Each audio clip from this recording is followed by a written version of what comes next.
All right, gang, here it is.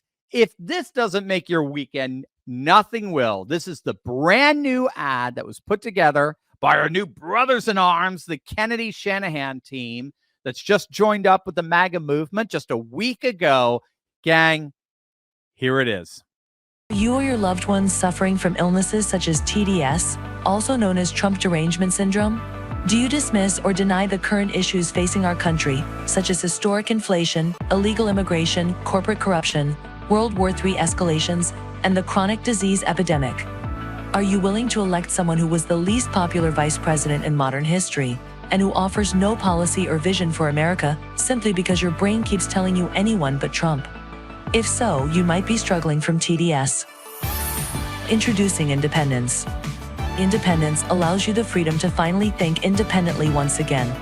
Instead of believing everything you hear from the mainstream media, Independence allows for constructive critical thinking. I used to hear people on the news say things like, Donald Trump and the movement he has encouraged are a threat to democracy. And I instantly believed it. With Independence, I now realize the media is run by the Democrat elite, who are a corrupt oligarchy that censors free speech, silences political opponents, supports forever wars, and abandons democracy by anointing its candidates. Independence may not be for everyone. If you enjoy being lied to about your president's cognitive abilities, support Orwellian totalitarianism, or are excited about communist fiscal policy, Independence may not be right for you. Common side effects of Independence may include an awakening of rational thought, successfully identifying propaganda, freedom of choice, loss of hatred, anti-narcissistic behavior, and love of democracy. I used to blindly hate whoever my party was running against. I didn't care about facts or policy because I was hopelessly indoctrinated.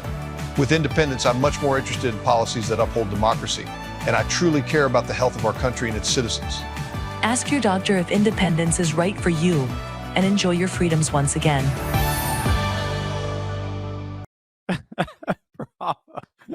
Absolutely wonderful.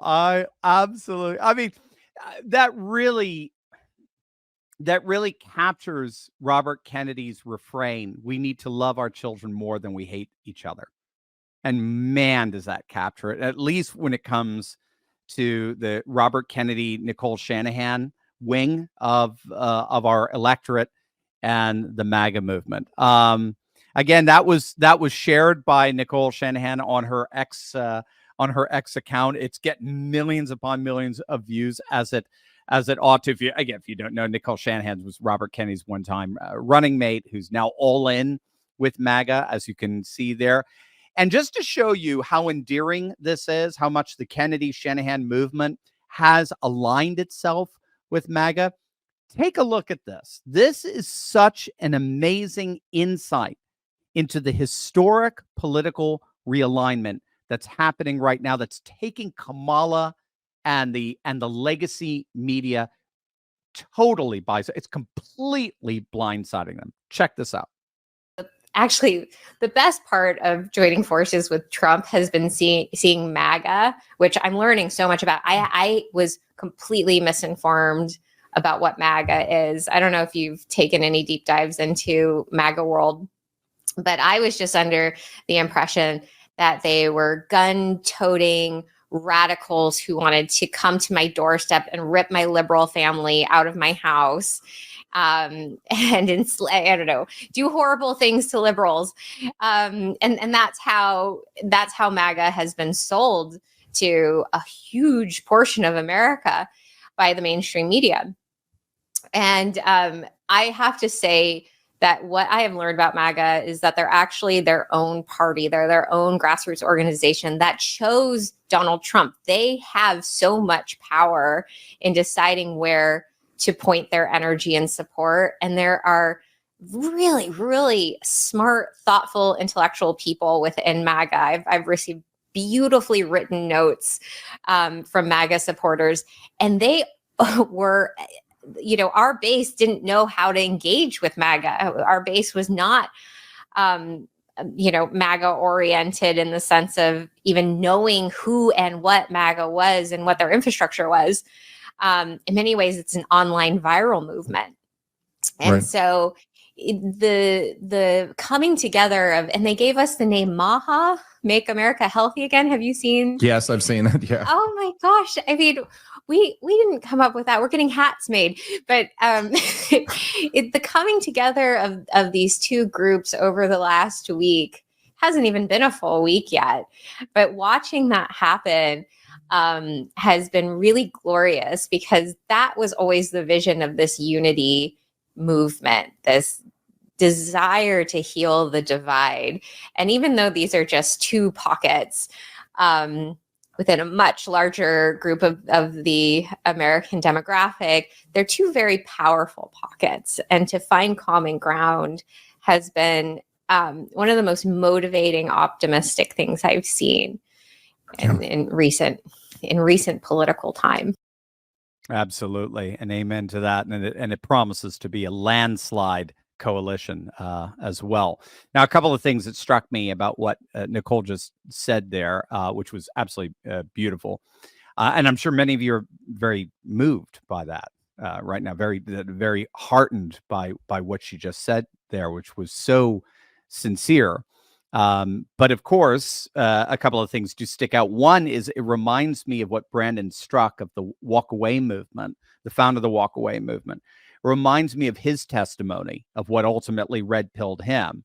So if you don't know, Brandon is a gay hairdresser. He voted for Hillary in 2016. In fact, as part of his walk away testimony, you could see him cringe saying it, but he even admitted to crying on the morning of November 9th, 2016, when he found out that Hillary lost. But he noticed that as he started to listen to Trump's policies, his views on border security, economic security, cultural security, Brandon really found them to be quite compelling, quite persuasive.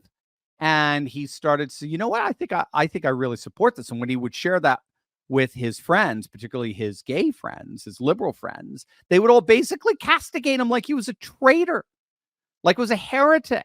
And they said things like, don't you know Mike Pence wants to burn you at the stake? Don't you know that Trump wants to throw you into prison? And that's when he suddenly realized what the left does. It threatens people into compliance. It threatens people into submission through the mechanism of fear.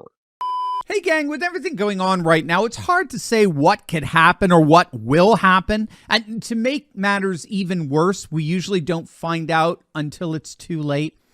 But when it comes to your money, you should understand what's at stake. That's why I partnered with Goldco. Now, you guys know I'm a big fan of hedging future risks with the timeless value of gold and silver. And that's why you've got to click on the link below or go to turleytalkslikesgold.com to get your free gold and silver kit. Gang, it's an amazing free resource that shows you step-by-step how to get into precious metals tax-free and penalty-free, even if your money's still in a retirement account like an IRA or 401k. And the best part is that you may already qualify to get up to $10,000 in free silver. You've seen the writing on the wall. Click on that link below or go to turleytalkslikesgold.com to get your free gold and silver kit right now, because this is about taking back control of your freedom and your privacy. We can't predict the future, but we can certainly prepare for it. So don't wait. Take action now to defend your freedom, your privacy, and your future. Click on that link below right now. So fear is the primary tool of the left. And I could still remember when I was in academia, I could still remember a student looking at me and telling me that this was back in 2016, probably say September, October of 2016. He told me if Trump were to win that election, as I was advocating back then, I predicted he would win. But he said, well, if you're right, if Trump wins, racism is going to be unleashed in the country. I mean, racism is it's going to roll back all our civil rights, and racism is going to reign. And I just remember looking at him, just going, and again, kind of making sense of all of this, just going, so you're a Democrat largely out of fear. You're not a Democrat for a positive reason. You're a Democrat solely for the negative. And that's exactly what Nicole was saying there. She thought of MAGA in thoroughly stigmatizing terms rooted in fear, which in turn functioned, she did not know this at the time, in turn function to keep her subservient to the left. So the fear was radically manipulative, which fear generally is. So that's the first thing that stood up. But the second thing is the realization over what this new populist realignment really is all about. We have so much more. She pointed out, we have so much more that unites us than divides us. That's so absolutely key. And that is not just mere sloganeering. All right. We can fill that out to show exactly what that means. Right. What she is doing is she is redefining the political divide away from the horizontal left versus right. We talk about this all the time. Left versus right, liberal versus conservative, Democrat versus Republican. She is redefining that political divide vertically. The horizontal divide is being redefined vertically as the people versus the political class, as the ruled versus the rulers. She recognizes that the political establishment has been genius in terms of how it uses fear and wedge issues to divide us, to deliberately divide us, so as to maintain their power. It's technically known as resentment politics. We talk about this a lot on the channel as well. Resentment politics involves deliberately dividing the population. It's when politicians deliberately divide the population by fostering resentment against a portion of the population. So they could be the deplorables, they could be racists, they could be sexist, they could be white supremacists, they could be Christian nationalists, all kinds of phobes. The whole purpose of fomenting resentment against one portion of the population is to deflect resentment from ever being projected onto the political class itself. You got to get that. The whole purpose of fomenting resentment against one portion of the population is to prevent or deflect that resentment from ever being projected onto the political class itself. And Nicole is recognizing that if we redefine the political divide away from the resentment politics divide, which is a horizontal divide, which is pitting one portion of the population against the other portion of the population, left versus right, liberal versus conservative. If we redefine that horizontal divide into a vertical divide, the people versus the political class, the rule versus the rulers, then resentment is rightly projected on who it ought to be projected on, and that's the permanent political class. It's brilliant. It's wonderful. So that is what this populist realignment is ultimately all about. It's there to create a new, massive, nationwide political coalition that finally, once and for all, takes down the establishment and its vile, vitriolic, tyrannical, unelected deep state. The very deep state that is so desperately trying to impose upon us a presidential candidate that never even won a single primary vote. Not one. And with the way things are going, it looks like she ain't going to fare any better in November either.